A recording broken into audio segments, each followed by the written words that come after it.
नमस्कार दोस्तों, मैं कृष्ण शर्मा आपका स्वागत करता हूं हमारे YouTube channel PSC by DC sir पर। दोस्तों, आज हमारा लेक्चर नंबर 34 है। लगातार यह सीरीज कंटिन्यू चलती जा रही है। डेली हम 25 प्रश्न सॉल्व करते हैं, जिसमें 3 डेली करंट अफेयर के प्रश्न होते हैं। यानी आपका यहाँ पर MP के साथ साथ करंट अफेयर भी रिवीजन होता जा रहा है। यानी भैया मैं आपसे बोलूँ तो आपके 90 मार्क्स सिक्योर होने वाले हैं इस सीरीज से। कंटिन्यू रिवीजन बहुत अच्छे से चल रहा होगा। कल मैंने आपके लिए 2 वीडियो बनाए थे। एक में मैंने फॉरेस्ट रिपोर्ट बताई है 2023 की, जहां से आपके एग्जाम में ज़रूर प्रश्न पूछे जाएंगे, तो उस वीडियो को भी देखिए। साथ साथ जो हमारी सीरीज चल रही है उसकी एक प्लेलिस्ट बनी हुई है पूरी, उस प्लेलिस्ट में जाकर आप इसको एक बार फॉलो करके ज़रूर देखिए, आपको ज़रूर फ़ायदा मिलेगा। आज हमारा 34वां लेक्चर है और हमारी सीरीज का नाम आप सभी को पता है, रोटी सीरीज या रामबाण सीरीज मैंने इसका नाम दिया था। और दोनों इस पे बिल्कुल खरे उतरेंगे जब आप पेपर देने जाएंगे। और देखिए इसकी टैगलाइन है, इससे बाहर कुछ नहीं, तो इससे बाहर कुछ नहीं होने वाला है। तो आइए स्टार्ट करते हैं आज की सीरीज। सबसे पहले लेक्चर नंबर 33 के क्वेश्चन ऑफ द डे के आंसर की हम बात करते हैं। तो रुवीना फ्रांसिस शूटिंग खिलाड़ी का संबंध किस जिले से है? तो इनका संबंध है भैया जबलपुर से। अभी हाल ही में पैरा ओलंपिक गेम्स में इन्होंने कांस्य पदक जीता था शूटिंग खेल में, यह बात याद रख लेना। मध्य प्रदेश के पुराने विधानसभा भवन का नाम क्या है? तो पुराने विधानसभा भवन का नाम क्या था? मिंटो हॉल था। ठीक है। वर्तमान में इस मिंटो हॉल का नाम बदलकर कुशाभाऊ ठाकरे भवन कर दिया गया है। क्या कर दिया गया है? कुशाभाऊ ठाकरे भवन उसका नाम बदलकर कर दिया गया है। तो ये पॉइंट भी आपको याद रखना, क्योंकि यहाँ से प्रश्न जरूर पूछे जाएंगे। आइए स्टार्ट करते हैं। आज का हमारा पहला प्रश्न है, मध्य प्रदेश में मुख्यमंत्री मजदूर सुरक्षा योजना का संचालन कौन सा विभाग करता होगा? तो देखिए यहाँ पर बात हो रही है मजदूर की। अब मजदूर की बात हो रही तो मजदूर क्या करता है भैया? श्रम करता है, आप सभी को पता है। तो किस विभाग का होगा? तो सर सीधी सी बात है, श्रम विभाग का यहाँ योजना होगी। तो यहाँ किसकी है?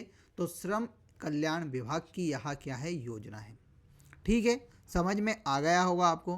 अब देखिए इसमें क्या होता है मेनली। तो इस योजना की बात करते हैं तो सबसे पहले आपको याद रखना कि 2007 में इस योजना को शुरू किया गया था। कब किया गया था? 2007 में इस योजना को शुरू किया गया था। और इसमें क्या होता है, जो मजदूरी करते हैं व्यक्ति, उनकी सुरक्षा के लिए, यानी उनको कहीं एक्सीडेंट वगैरह कुछ हो जाता है तो उनकी सुरक्षा के लिए उन्हें हम यहाँ पर वित्तीय सहायता प्रदान की जाती है। ठीक है, तो याद रखना मुख्यमंत्री मजदूर सुरक्षा योजना किस विभाग की है? तो श्रम कल्याण विभाग की यह योजना है। अगले प्रश्न पे चलते हैं। 1988 में वेस्टइंडीज क्रिकेट टीम के 16 खिलाड़ियों को आउट करने वाले भारतीय गेंदबाज का नाम क्या है? अब देखिए यह प्रश्न पूछने का उद्देश्य इनका इतना है कि जो 16 खिलाड़ियों को जिस खिलाड़ी ने आउट किया उनका संबंध मध्य प्रदेश से है। और मध्य प्रदेश में भी कहाँ से? तो मध्य प्रदेश के इंदौर से उनका संबंध है। अब उनके नाम की बात करते हैं तो उनका नाम है भैया नरेंद्र हिरवानी। तो नरेंद्र हिरवानी ने वेस्टइंडीज़ के खिलाफ एक मैच हुआ था आंध्र प्रदेश में। आंध्र प्रदेश में एक ही मैच में कितने विकेट लिए थे? 16 विकेट लिए थे। अब आप बोलेंगे सर विकेट तो 10 ही होते हैं, इनने 16 कैसे ले लिए? तो इन्होंने लिए थे टेस्ट मैच में। ठीक है, किस में लिए थे? टेस्ट मैच में लिए थे 16 विकेट। तो इस बात को आपको याद रखना है। अब मध्य प्रदेश से संबंधित कुछ क्रिकेट खिलाड़ियों की हम बात करते हैं तो आप सभी को पता है रजत पाटीदार। रजत पाटीदार मध्य प्रदेश क्रिकेट टीम के वर्तमान में कप्तान भी हैं, तो आपको याद रखना। उसके बाद आप सभी को पता है वेंकटेश अय्यर, एक बहुत बड़ा नाम है अभी भारतीय क्रिकेट टीम में। फिर उसके बाद आपको एक और नाम देखने को मिलेगा, किसका? तो आवेश खान का। तो इन तीन ही नाम को आपको याद रखना है, क्योंकि यहाँ भी क्या है, अभी वर्तमान में मध्य प्रदेश क्रिकेट टीम या भारतीय क्रिकेट टीम से खेलते हैं, जो कि जिनका संबंध कहाँ से है? मध्य प्रदेश से है। रजत पाटीदार को भी इंदौर का बताया जाता है, वेंकटेश अय्यर भी इंदौर के, आवेश खान भी इंदौर के, एक कुलदीप सेन है जो कि IPL में खेलते हैं। ठीक है, तो कुलदीप सेन को आपको याद रखना, ये कहाँ से हैं? तो यह शहडोल जिले से संबंधित है। फिर एक लड़की का नाम है, उनका नाम है, महिला क्रिकेट टीम में खेलती हैं, तो उसका आपको कमेंट बॉक्स में आंसर देना है। ठीक है, अब अगले प्रश्न पे चलते हैं। मध्य प्रदेश जननी एक्सप्रेस योजना किस विभाग द्वारा संचालित है? अब जननी एक्सप्रेस योजना का आपने बचपन में नाम सुना होगा कि सर जो महिला प्रेग्नेंट होती थी या तो उनको जब इमरजेंसी पड़ती थी, यानी इमरजेंसी में जब उन्हें हॉस्पिटल ले जाना पड़ता था, तो उस टाइम जननी एक्सप्रेस योजना हमारे यहाँ आती थी। ठीक है, तो जननी एक्सप्रेस योजना की बात करते तो नेशनल हेल्थ मिशन के तहत नेशनल हेल्थ मिशन के तहत जननी जो योजना थी वहाँ मध्य प्रदेश में शुरू की गई थी, जननी एक्सप्रेस योजना। कब? 2005 में, अप्रैल 2005 में जननी सुरक्षा योजना को शुरू किया गया था। अब देखिए यहाँ पर किससे संबंधित है, तो सर प्रसूति या प्रेगनेंसी से संबंधित है, तो किसके द्वारा चलाई जा रही होगी, तो वह चलाई जा रही है लोक स्वास्थ्य एवं परिवार कल्याण विभाग द्वारा यह योजना चलाई जा रही है। अब अगले प्रश्न पे चलते हैं कि निम्न में से कौन सा तांबा कॉपर प्रोजेक्ट मध्य प्रदेश में स्थित है। अब भैया तांबा कॉपर की कितनी बार हमने बात की कि मध्य प्रदेश में सर धारवाड़ क्रम की चट्टानों से हमें क्या मिलता है, तो तांबा प्राप्त होता है। और यहाँ हमारे मध्य प्रदेश में बालाघाट और छिंदवाड़ा में मुख्य रूप से प्राप्त होता है। ठीक है, इसका उत्खनन कौन करता है, तो हिंदुस्तान कॉपर लिमिटेड द्वारा इसका क्या किया जाता है, उत्खनन किया जाता है। ये सभी बातें मैंने बताई थी। अब तांबे की हमारे यहाँ एक बहुत प्रसिद्ध खान है, उसका नाम है मलाज खंड। क्या नाम है? मलाज खंड एक बहुत प्रसिद्ध खान है, किसकी? तांबे की। मैंने ट्रिक भी बताई थी कि आप माता से उस ट्रिक को याद रख लीजिएगा। तो मलाज खंड किससे संबंधित है? तांबे से संबंधित है। तो इसका राइट आंसर क्या हो जाएगा? डी वाला। ठीक है, अगले प्रश्न पे चलते हैं। तांबे के उत्पादन में भी आपको याद रखना है कि मध्य प्रदेश का तांबे के उत्पादन में कौन सा नंबर है, तो प्रथम स्थान पर मध्य प्रदेश है। अब अगले प्रश्न पे चलते हैं। सतपुड़ा कोयला क्षेत्र के अंतर्गत निम्न में से कौन सा कोयला क्षेत्र सुमेलित नहीं है। अब देखो, आप सभी को पता है कि मध्य प्रदेश में कितने? 2 कोयला क्षेत्र हैं। कितने हैं भैया? 2 कोयला क्षेत्र हैं। एक सर हमारे यहाँ पड़ता है मध्य भारत वाले क्षेत्र में, और एक हमें देखने को मिलता है सतपुड़ा वाले क्षेत्र में। यानी एक कोयला क्षेत्र इधर हमें देखने को मिलता है और एक कोयला क्षेत्र हमें इधर देखने को मिलता है। ठीक है, इस वाले को बोलते हैं सतपुड़ा कोयला क्षेत्र और ये वाले को बोलते हैं मध्य भारत कोयला क्षेत्र। ठीक है, अब देखो मध्य भारत में आपको सिंगरौली कोयला क्षेत्र देखने को मिलता है, फिर यहाँ पर आपको मिलता है सुहागपुर कोयला क्षेत्र, यहाँ मिलता है जोहिला कोयला क्षेत्र। तो ये मुख्य कोयला क्षेत्र किसके अंतर्गत आते हैं? मध्य भारत के क्षेत्र के अंतर्गत आते हैं। सतपुड़ा मैंने आपको बताया था, शाहपुरा आता है, मोहोपानी आता है, फिर मैंने पेंच बताया था, पेंच के बाद मैंने कानन नदी घाटी। तो ये सभी किसके अंतर्गत आते हैं? सतपुड़ा कोयला क्षेत्र के अंतर्गत आते हैं। यहाँ पर बात की गई है सतपुड़ा कोयला क्षेत्र का भाग नहीं है। तो अभी मैंने बताया मध्य भारत में सिंगरौली, सुहागपुर और जोहिला, तो यहाँ पर नहीं है पूछा था। तो कौन सा नहीं है? तो जोहिला कोयला क्षेत्र किसके अंतर्गत नहीं आता है? सतपुड़ा के अंतर्गत नहीं आता है। अब देखो सतपुड़ा की भी मैं आपको कहानी बता देता हूँ। तो देखो सतपुड़ा को 2 भागों में बांटा गया है। कौन सा? एक है उत्तरी सतपुड़ा और दूसरा है दक्षिणी सतपुड़ा। उत्तरी सतपुड़ा में हमें 2 मुख्य रूप से देखने को मिलती है, एक तो शाहपुरा और एक मोहोपानी। ठीक है, और फिर हम बात करते हैं दक्षिणी में। तो दक्षिणी में हमें 2 देखने को मिलती है, कानन व पेंच। ठीक है, तो ये दोनों किसमें? दक्षिणी कोयला क्षेत्र में आती है। अब देखो जो शाहपुरा कोयला क्षेत्र है उसमें आपको कुछ खदानों के नाम याद रखने हैं, मैं बता देता हूँ। जैसे दुल्हरा, फिर गुरमुंड, तादसी, सोनादा, ब्राह्मणपारा, ये किसमें? शाहपुरा कोयला क्षेत्र के अंतर्गत आती है। फिर कानन की हम बात करते हैं तो कानन में छपाट, जमाई पनारा। फिर पेंच में हम बात करते हैं तो पेंच के अंदर बरकुडी और चांदा मेटा की खाने हमें प्रसिद्ध रूप से देखने को मिलती है। तो इन सभी को आपको याद रखना है, बार बार रिवीजन करा रहा हूँ। कोयले में हम कौन से नंबर पे? तो सर चौथे नंबर पर है। हमारे यहाँ बिटुमिनस प्रकार का कोयला मिलता है। फिर जो सिंगरौली कोयला क्षेत्र है वहाँ पर सबसे मोटी कोयले की परत पाई जाती है। सर जो हमारा सुहागपुर कोयला क्षेत्र है वहाँ मध्य प्रदेश का सबसे बड़ा कोयला क्षेत्र है। इन सभी पॉइंट को हम बार बार कवर कर रहे हैं। और कोयले का मुख्य रूप से इस्तेमाल कहाँ पर किया जाता है? तो सर ताप विद्युत केंद्र में मेनली कोयले का इस्तेमाल किया जाता है। तो आपको देखने को मिलता होगा कि मध्य भारत क्षेत्र और जो सतपुड़ा वाले क्षेत्र में यहीं पर आपको अधिकतर ताप विद्युत केंद्र देखने को मिलते होंगे। ठीक है, अगले प्रश्न पे चलते हैं। अगले प्रश्न पे चलने से पहले मैं आपको टेस्ट सीरीज के बारे में बता देता हूँ। तो भैया 35 टेस्ट आपको मिलने वाले हैं, जिसमें आपको कितनी FLT मिलेंगी? तो इसमें आपको 20 FLT मिलेंगी और 15 टॉपिक वाइज टेस्ट मिलने वाले हैं। इसको ज्वाइन करने के लिए आप हमारी application PSC by DC sir को डाउनलोड कर लो। कोई जानकारी चाहिए हो तो यह नंबर है, इस पर कांटेक्ट कर लीजिएगा। इसमें सबसे अच्छी बात है कि आपको PDF भी प्रोवाइड कराई जा रही है, तो जो कि आप ऑफलाइन उसे निकला के क्या कर सकते हैं, आराम से घर पर बैठ कर सॉल्व कर सकते हैं और अपना एनालिसिस कर सकते हैं। इसका प्राइस मात्र 99 रुपीज़ है। तो यह भैया आपका इन्वेस्टमेंट है और मैं इस इन्वेस्टमेंट से बोलना चाहूँगा कि 99% रिटर्न की गारंटी है। तो आपको कभी डेमो टेस्ट देना हो तो एप्लीकेशन डाउनलोड कर लो, या हमारी जो टेलीग्राम चैनल है PSC बाय DC सर पर, उस पर कुछ टेस्ट डले हुए हैं, उन टेस्ट को देखिए और उसके बाद एनालिसिस करके देखिए कि हाँ सर कुछ ऐसा ही पेपर हमारे प्री में देखने को मिलेगा। उसके बाद इस टेस्ट सीरीज को ज़रूर ज्वाइन करना, मात्र 99 रुपये में। अब देखिए हमारे पास एक और टेस्ट सीरीज है जिसमें आपको 14,000 प्रैक्टिस टेस्ट भी मिलने वाले हैं, जिसका प्राइस कितना है, मात्र 299 है। पहले 499 में थी, परंतु वर्तमान में हमने उसका प्राइस घटाकर 299 कर दिया है। इसे 299 में ख़रीदने के लिए आपको DC सर करके एक कोड लगाना होगा, कूपन कोड, और उस कूपन कोड के माध्यम से यह टेस्ट सीरीज आप खरीद सकते हैं। अब देखो आपका टेस्ट नंबर 11th होने वाला है, कब होगा, 28 तारीख के दिन, और उसका नाम क्या है, मध्य प्रदेश का भूगोल। तो हमने हमारे कोर्स में मध्य प्रदेश का भूगोल पूरा कवर कर लिया था, तो भैया अच्छे से पढ़ के रखना, टेस्ट बहुत अच्छा आएगा और अच्छे से आपको देना है, ठीक है। अब आइए अगले प्रश्न की बात करते हैं। बेलस्पन सोलार प्रोजेक्ट मध्य प्रदेश के किस जिले में स्थित है। तो देखो सोलार प्रोजेक्ट की बात कर रहे हैं तो भैया अभी मध्य प्रदेश में बहुत ज़्यादा सोलार प्रोजेक्ट हमारे यहाँ लगाए जा रहे हैं। तो जो बेलस्पन सोलार प्रोजेक्ट है वहाँ नीमच ज़िले में स्थापित किया गया था। अब देखो मध्य प्रदेश में हम सोलार ऊर्जा की बात करते तो मध्य प्रदेश सरकार द्वारा सोलार ऊर्जा को बढ़ावा देने के लिए सोलार ऊर्जा नीति लेके आई गई थी 2012 में, ठीक है। मध्य प्रदेश सोलार ऊर्जा उत्पादन में देश में कौन से नंबर पे, तो चतुर्थ नंबर पे है, यानी चौथे नंबर पे।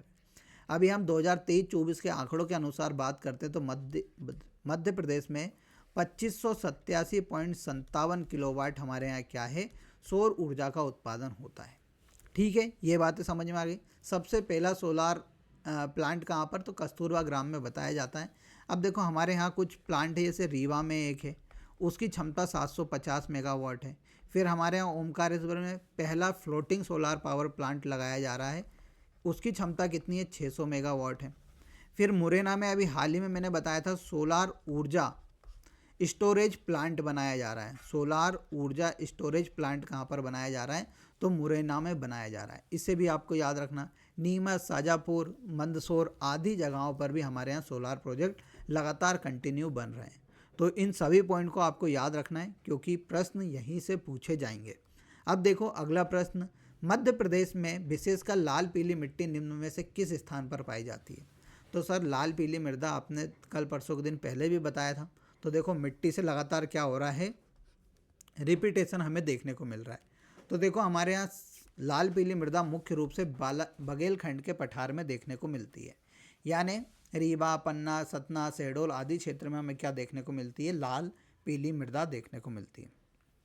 सर बुंदेलखंड की बात करते हैं तो बुंदेलखंड में मिश्रित मृदा मिलती है। मालवा पठार में काली मृदा हमें देखने को मिलती है, जिसे रेगुर या कपासी मृदा भी बोलते हैं। निमाड़ के मैदान में भी हमें काली मृदा देखने को मिलती है, ठीक है। फिर मध्य भारत के पठार में जाते हैं तो मध्य भारत के पठार में हमें मुख्य रूप से कौन सी, जलोढ़ मृदा देखने को मिलती है, ठीक है। तो मध्य प्रदेश में आप सभी को पता है 5 प्रकार की मृदा पाई जाती है। फिर एक आती है लेटेराइट मृदा। तो लेटेराइट मृदा हमें कहाँ पर, बालाघाट और बैतूल ज़िले में देखने को मिलती है। और जो लेटेराइट मृदा है वह मुख्य रूप से किसके लिए, चाय या कॉफ़ी उत्पादन के लिए मुख्य रूप से जानी जाती है। तो इन सभी बातों को आपको याद रखना है। मध्य प्रदेश में सर्वाधिक मृदा कौन सी पाई जाती है, तो काली मृदा मध्य प्रदेश के सर्वाधिक क्षेत्रफल पर पाई जाती है। अब अगले प्रश्न पे आ जाओ, भोज आर्द्र भूमि का संबंध है। आर्द्र भूमि यानी रामसर साइट की यह बात कर रहा है। तो सर आपने पहले ही बता रखा है कि मध्य प्रदेश में 5 रामसर साइट हो चुकी हैं वर्तमान में। सबसे पहले 2002 में भोज रामसर साइट को शामिल किया गया था। और भोज आर्द्र भूमि कहाँ पर है, तो भोज आर्द्र भूमि भोपाल में, जो बड़ा तालाब है वही आर्द्र भूमि के अंतर्गत आता है। फिर देखो इंदौर की बात करते तो इंदौर में आपको कितनी, 2 आर्द्र भूमि देखने को मिलती है। कौन कौन सी, एक सिरपुर तालाब देखने को मिलता है आपको, और एक यशवंत सागर डैम देखने को मिलेगा, ठीक है। 3 हो गई। फिर चौथी आपको शिवपुरी में देखने को मिलेगी, कौन सी, सांख्य सागर झील। सांख्य सागर झील आपको कहाँ देखने को मिलेगी, शिवपुरी में। फिर अपन को एक और पता है कि सर हमारे यहाँ एक और है, उसका नाम वह है नर्मदापुरम ज़िले में। कहाँ पर है, नर्मदापुरम ज़िले में है। और नर्मदापुरम ज़िले में उसका नाम है तवा बांध या तवा आर्द्र भूमि स्थल। तो ये वर्तमान में हमारे मध्य प्रदेश में 5 रामसर साइट है। मध्य प्रदेश की सबसे बड़ी रामसर साइट अभी वर्तमान में तबा आर्द्रभूमि क्षेत्र है। और सबसे छोटी कौन सी है, तो सिरपुर तालाब है। तो इन सभी पॉइंट को आपको वापस रिवीजन हो गया होगा रामसर साइट के बारे में। तो देखो, रामसर साइट से लगातार प्रश्न पूछे जा रहे हैं, तो आपको दिख रहा होगा कि हाँ सर, हमारा बार बार रिवीजन हो रहा है। तो बढ़िया से पढ़ते रहिए, शानदार से तरीके से इसे डेली फॉलो कीजिए, आपका रिवीजन पक्के में मैं पूरा करा दूंगा। अगले प्रश्न पे आते हैं। प्रख्यात परमाणु ऊर्जा वैज्ञानिक और भारत के परमाणु ऊर्जा आयोग के भूतपूर्व अध्यक्ष पद्म भूषण डॉक्टर अनिल काकोडकर का जन्म मध्य प्रदेश के किस स्थान पर हुआ था? MPPSC ने इसे 3 से 4 बार पूछा है। तो अनिल काकोडकर एक हमारे परमाणु वैज्ञानिक थे। इनका जन्म मध्य प्रदेश के बड़वानी जिले में हुआ था। ठीक है। इन्हें भारत के 3 बड़े पुरस्कार पद्मश्री, पद्म भूषण और पद्म विभूषण प्रदान किए गए थे।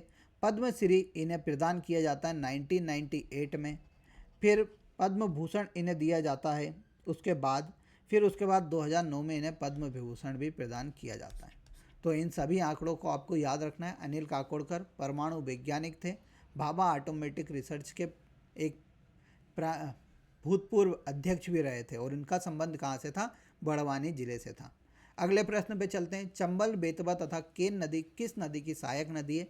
तो आप सभी को पता है कि चंबल, बेतवा और केन नदी जो है वह गंगा यमुना नदी तंत्र का भाग है, ये तो पता होगा आपको। और इसमें से यह तीनों नदी, चंबल नदी आप सभी को पता है इंदौर से निकलती है और उत्तर प्रदेश में यमुना नदी में मिल जाती है।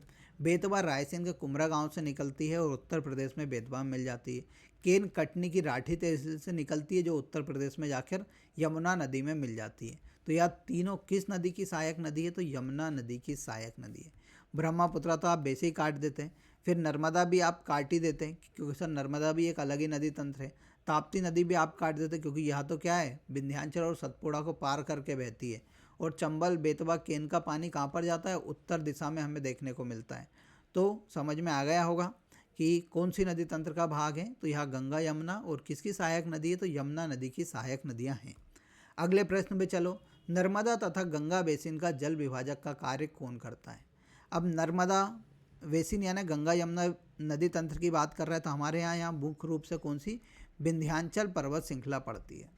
और विंध्याचल पर्वत श्रृंखला के दक्षिणी छोर पर हमें नर्मदा नदी देखने को मिलती है और उसके नीचे हमें क्या देखने को मिलता है? सतपुड़ा देखने को मिलता है। ये सभी बातें मैंने आपको बता दी थी। अब देखो यहाँ पर ये गंगा यमुना नदी तंत्र और उसके नीचे नर्मदा, बीच में क्या आ रहा है? विंध्याचल। तो जल विभाजक का यानी उन दोनों का जल आपस में मिलने नहीं देता है। तो कौन सा पर्वत नहीं मिलने दे रहा है? तो सर विंध्याचल। तो राइट आंसर क्या हो जाएगा? विंध्याचल। अरावली आप सभी को पता है राजस्थान में पाई जाती है। अजंता आप सभी को पता है महाराष्ट्र में पाई जाती है। और सतपुड़ा मध्य प्रदेश के दक्षिणी भाग में पाई जाती है। और विंध्याचल क्या है? यह मध्य भाग में पाई जाती है। ऐसा कहा जाता है कि विंध्याचल पर्वत श्रृंखला भारत को 2 भागों में विभाजित करती है, उत्तरी भारत और दक्षिणी भारत में। तो विंध्याचल पर्वत के नीचे आप आएंगे तो आपको यहाँ पर प्रायद्वीपीय भारत देखने को मिल जाएगा। ठीक है। तो फिर अगले प्रश्न पे चलते हैं। मध्य प्रदेश के कौन से जिले में सफ़ेद बाघ पाया जाता है? तो भैया आप सभी को पता है कि एक ही हमारे यहाँ सफ़ेद बाघ के लिए प्रसिद्ध है, उसका नाम है रीवा। ठीक है। सतना में मारतंड वाइट टाइगर सफारी बनी हुई है, इसको भी आपको याद रखना है। अगले प्रश्न पे चलते हैं। 16वीं शताब्दी में ऐतिहासिक नगर ओरछा की स्थापना किसने की थी? तो आप सभी को पता है कि यह किससे? बुंदेलखंड साम्राज्य से संबंधित थी या बुंदेला राजवंशों से संबंधित थी। इसकी स्थापना रुद्र प्रताप देव द्वारा की गई थी। रुद्र प्रताप सिंह बुंदेला द्वारा ओरछा नगर की स्थापना की गई थी। किस नदी के तट पर? तो बेतवा नदी के तट पर इसकी स्थापना की गई थी। वर्तमान में यह कहाँ पर है? निवाड़ी जिले में है। यह भी आप सभी को पता होगा। यहाँ पर हमें कुछ विशेष स्थान देखने को मिलते हैं, जैसे राम राजा मंदिर देखने को मिलता है। फिर हमें रानी गणेशी का महल भी देखने को मिलता है। उसके बाद मधुकर शाह का महल देखने को मिलता है। फिर हरदौल मंदिर देखने को मिलता है, जहांगीर महल देखने को मिलता है। तो यहाँ पर हमें मुख्य रूप से ये कुछ प्रमुख स्थान देखने को मिलते हैं। तो ओरछा याद रखना मध्यकालीन शहर है और इसकी स्थापना रुद्र प्रताप सिंह देव द्वारा की गई थी। अगले प्रश्न पे चलते हैं। जनगणना 2011 के अनुसार मध्य प्रदेश में स्त्री पुरुष का अनुपात कितना है? अब देखो आपके मन में आएगा स्त्री पुरुष अनुपात क्या है? तो स्त्री पुरुष अनुपात यानी लिंग अनुपात की बात कर रहा है। 10 बार पढ़ा चुका हूँ। मध्य प्रदेश का लिंग अनुपात कितना है? तो सर 931 है। 2001 में 919 था। जो राष्ट्रीय लिंग अनुपात है वह 943 है। वर्तमान में 2011 का। मध्य प्रदेश में सर्वाधिक जो लिंग अनुपात पाया जाता है वह बालाघाट में पाया जाता है 1021, फिर उसके बाद अलीराजपुर में, फिर उसके बाद मंडला में, फिर डिंडोरी में। सबसे कम हमारे यहाँ मुरैना में भिंड में देखने को मिलता है, उसके बाद कहाँ पर मुरैना में देखने को मिलता है। तो इन सभी आंकड़ों को बार बार रिवीजन कराया जा रहा है, तो आपको याद रखना है। फिर अगले प्रश्न पे चलते हैं। मध्य प्रदेश के किस शहर में मध्य प्रदेश वित्त निगम का मुख्यालय अवस्थित है? भैया कितनी बार बता दिया, गीता भवन पर स्थित है। और गीता भवन कहाँ पर स्थित है? तो इंदौर में स्थित है। तो मध्य प्रदेश वित्त निगम का मुख्यालय कहाँ पर है? तो यहाँ है सर इंदौर में। और इसकी स्थापना कब की गई थी? 1955 में। MPPSC वाला कितना प्यार करता है मध्य प्रदेश वित्त आयोग से, हर दूसरे साल पूछ लेता है वित्त निगम से। अगले प्रश्न पे चलते हैं। मध्य प्रदेश में सिक्योरिटी पेपर मिल कहाँ स्थित है? तो सिक्योरिटी पेपर मिल की हम बात करते हैं तो यहाँ किसके? वित्त मंत्रालय के अधीन पेपर मिल है। यहाँ पर नोट छापने का कागज बनाया जाता है। इसकी स्थापना 1968-69 में 1967-68 में की गई थी। ठीक है, कहाँ पर है? वर्तमान नर्मदापुरम जिले में है। देवास में सर हमें नोट करेंसी मिल देखने को मिलती है। यहाँ पर नोटों की छपाई होती है। वहाँ भी वित्त मंत्रालय के अधीन एक उद्यम है। फिर हमारे यहाँ कागज़ के कुछ और उद्योग है, जैसे नेशनल न्यूज़पेपर प्रिंट मिल बुरहानपुर में देखने को मिलती है। ओरिएंटल पेपर मिल हमें कहाँ पर देखने को मिलती है? तो शहडोल ज़िले में देखने को मिलती है। फिर महीन कागज़, जिसे मेनली क्या कहा जाता है? तो सर जो हमारा टिश्यू पेपर होता है महीन कागज़, उसका जो उद्योग है वह कहाँ लगा हुआ है? इंदौर में लगा हुआ है। ठीक है, अगले प्रश्न पे चलते हैं। Indus mega food park Madhya Pradesh में कहाँ अवस्थित है? तो देखो, Indus mega food park Madhya Pradesh का पहला मेगा फूड पार्क है। इसकी स्थापना 2016 में खरगोन के कसरावद नामक स्थान पर की गई थी। कहाँ पर? कसरावद नामक स्थान पर इसकी स्थापना की गई थी। ठीक है, तो देखो मध्य प्रदेश का पहला मेगा फूड पार्क कहाँ लगा था? खरगोन में। अभी मध्य प्रदेश में 3 मेगा फूड पार्क लगेंगे। पहला ये हो गया, दूसरा देवास में बन चुका है जो कि रुचि सोया के द्वारा चलाया जा रहा है। फिर दलोदा मंदसौर में तीसरा हमारे यहाँ क्या लगेगा? मेगा फूड पार्क स्थापित होने वाला है। ठीक है, मध्य प्रदेश सरकार द्वारा पहला फूड पार्क आप सभी को पता होना चाहिए कहाँ पर लगाया गया था? तो नर्मदापुरम जिले में लगाया गया था मध्य प्रदेश सरकार द्वारा। यहाँ मेगा फूड पार्क योजना के तहत, जो केंद्र सरकार की योजना है उसके तहत स्थापित किया गया था खरगोन में। अगले प्रश्न में चलते हैं। 2011 की जनगणना के अनुसार मध्य प्रदेश का जनसंख्या घनत्व कितना है? तो आप सभी को पता है कितना है? 236 है। तो इसका राइट आंसर क्या हो जाता है भैया? 236। और 2001 में बात करते हैं तो हमारे यहाँ कितना था? तो 196 जनसंख्या घनत्व था। सर्वाधिक जनसंख्या घनत्व भोपाल में पाया जाता है 855, और सबसे कम कहाँ पर पाया जाता है? डिंडोरी में केवल 94। अब देखिए, लाइव कोर्स चल रहा है, आप सभी को पता है। ऑनलाइन यह चल रहा है, लाइव प्लस रिकॉर्डेड फॉर्म में आपको मिलने वाला है। मात्र 1499 में इसका प्राइस है। तो अब आपके पास 50 दिन बचे हुए हैं। 50 दिन के लगातार हम इसको लगातार पढ़ा रहे हैं। तो 50 दिन में कभी आपको रिवीजन करना हो तो इस कोर्स को ज्वाइन कर लो। इसकी प्राइस 1999 देखने को मिलेगी, पर आप DC सर करके कूपन कोड का इस्तेमाल करेंगे तो आपको यह कोड 1499 में मिलने वाला है। तो भैया टेस्ट सीरीज और लाइव कोर्स को ज्वाइन कर लो, सिलेक्शन आपका पक्का है। इन्वेस्टमेंट करोगे, रिटर्न देने की गारंटी हमारी है। तो इस कोर्स को ज्वाइन करना ना भूलें। अब हम करंट अफेयर की बात कर लेते हैं। तो तानसेन पुरस्कार 2023 किसे प्रदान किया गया है? तो देखो भैया, अभी दिसंबर 2023 में ही तानसेन पुरस्कार प्रदान किया गया है। तबला वादक पंडित स्वपन चौधरी को तानसेन पुरस्कार 2023 प्रदान किया गया है। 2022 किसको? तो गणपति भट्ट को प्रदान किया गया था, जो कि शास्त्रीय गायक थे।